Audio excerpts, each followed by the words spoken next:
Ngayon naman, isang oldest weaver na nagbigay ng walang kapantay na kontribusyon sa kulturang Pilipino ang makakausap natin ngayong umaga. Pero bago yan, panoorin muna natin ito. Ang paghahabi ay isang mahalagang bahagi ng kulturang Pilipino na nag-uugnay sa ating makulay na kasaysayan at tradisyon.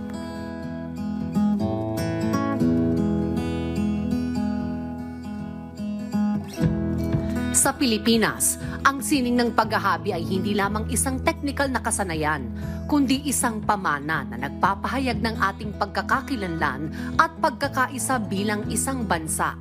Ang mga katutubong grupo sa iba't ibang rehiyon ng bansa ay may kanya-kanyang pamamaraan at estilo ng paghahabi na nagbibigay kulay at karakter sa kanilang mga komunidad. At isa sa mga haligi ng kulturang ito ay si Magdalena Gamayo, ang pinakamatandang mga habi sa bansa na ipagdiriwang ang kanyang ika-100 kaarawan sa darating na ika-13 ng Agosto. Ang okasyong ito ay hindi lamang isang pagdiriwang ng kanyang mahaba at makulay na buhay, kundi pati na rin ang kanyang hindi matatawarang kontribusyon sa pagpreserba ng tradisyonal na sining ng paghahabi. Ang kanyang mga hinabing tela ay hindi lamang simbolo na mga piraso ng sining. Ito rin ay piraso ng kasaysayan na naglalarawan ng pamumuhay ng mga kababayan nating katutubo sa Ilocos Norte. Kung kaya't bilang pagdiriwang ng kanyang ika-100 kaarawan, ay alamin na natin kung ano nga ba ang kwento ng oldest weaver at gawad sa manlilikha ng Bayan Awardee na si Magdalena Gamayo dito sa She Shines. At kaugnay nga niyan ay makapanayan po natin ang National Living Treasure na si Ma'am Magdalena Gamayo. Kasama rin ang founder ng Katutubo Exchange Philippines na si Dr. Edwin Antonio. Magandang umaga po. Welcome sa Rise and Shine Pilipinas. Ma'am Magdalena, Doc Edwin, good morning. Alam mo talagang very promising yung gantong klaseng pagkakataon na bukod sa umabot ka sa gantong edad ay talagang malaki naging kontribusyon mo sa usapin ng kultura sa Pilipinas. Totoo, at nabanggit nga natin sa ating VTR, no, pamana. Ito yung kultura na minamana mo, pinapamana mo sa mga next generations mo na sana no, na magpatuloy all through the years. Kasi ito talaga yung isa sa ating pagkakakilanlang bilang mga Pilipino. Ayan, sa yaman na kultura na meron ng Pilipinas mula sa iba't ibang mga probinsya at mula sa iba't ibang mga prominenteng tao gaya nila man po ni Ma'am Magdalena Gamayo, ay manifestasyon ito na sana no, sa ating mga kabataan ay mapagpatuloy yung ganitong klase mga kultura usapin ng weaving. Kasi alam natin, di ba, mula doon sa mga mats pa lamang hanggang sa iba't ibang mga furnitures, hanggang sa ibang mga pwede natin mailagay sa ating mga bahay, mga pwede nating mga kagamitan, ay ito'y nagmula doon sa gamit ng mga, or ginawa ng ating mga tulad na lamang ni Ma'am Magdalena Gamayo. Kinalakihan natin yan, yung banig, no? Ako, tinutulugan ko yung banig ng bata ako. Ayan, ako naglalaro ako sa banig. Banig. Iikot-ikutin mo yan. O baka nandyan na si Ma'am Magdalena at si Doc Edwin. Good morning. Morning po, welcome po sa Rise and Di ba, Shine. may guesting na naman ako. Yes, magandang araw po sa ating lahat, para lahat po ng nanonood ng Rise and Tanungin Shine. mo nga doon sa dalawa. Hindi din ako. Kasama ko si Manlilikha ng Bayan, Magdalena Gamayo. Ang bigat tayanin na po sa ngapada.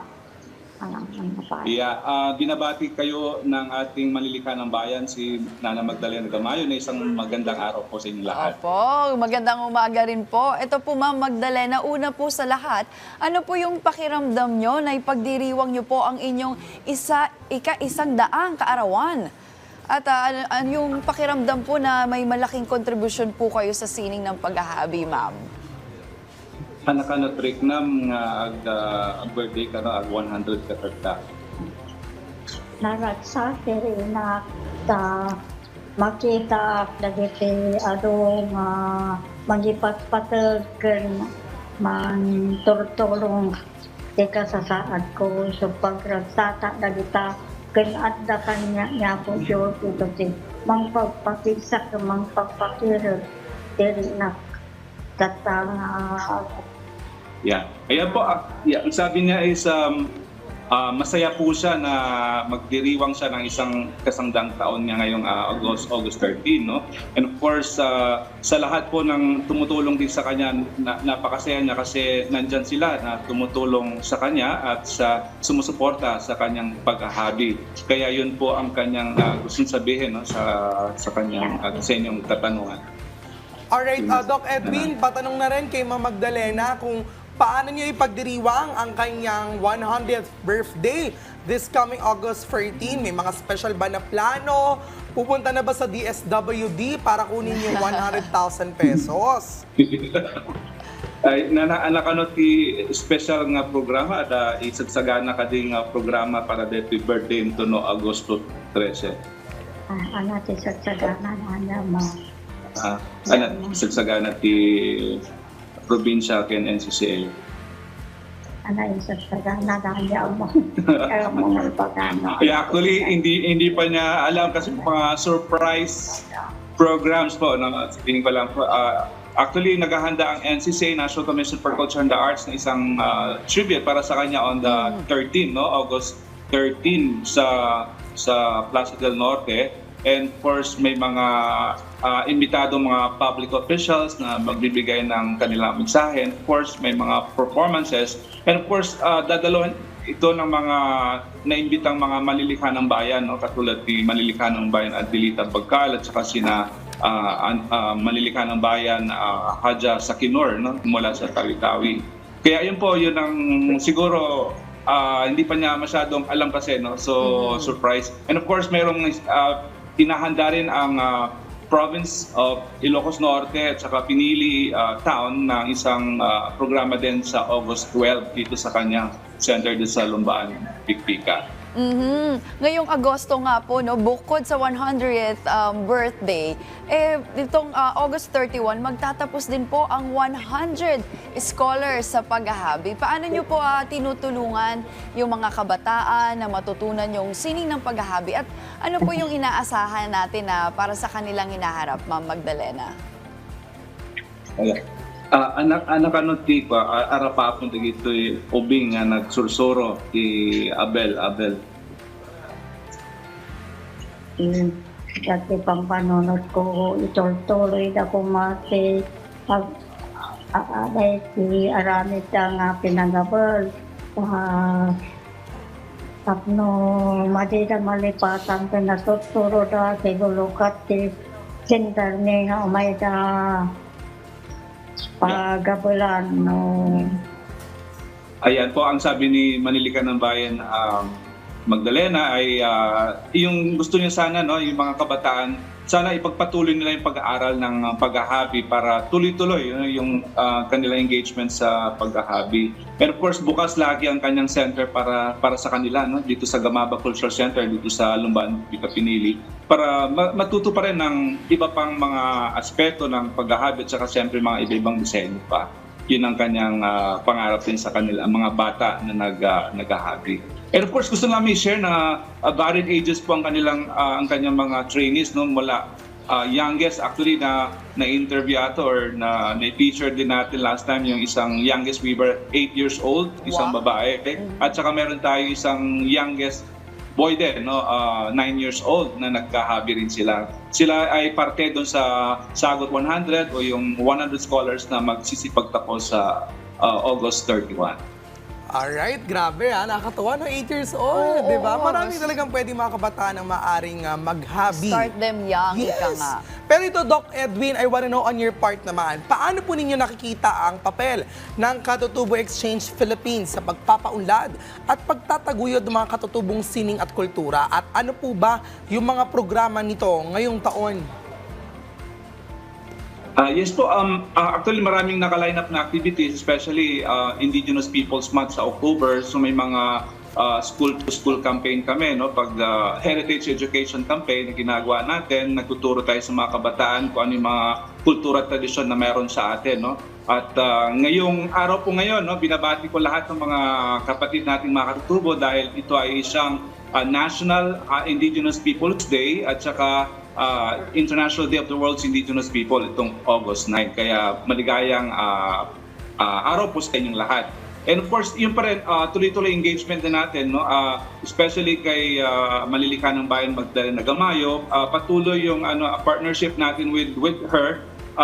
Nagpa-training, so nag-a-assist po tayo sa kanyang training program, nagdadala tayo ng mga katutubong mga kabataan.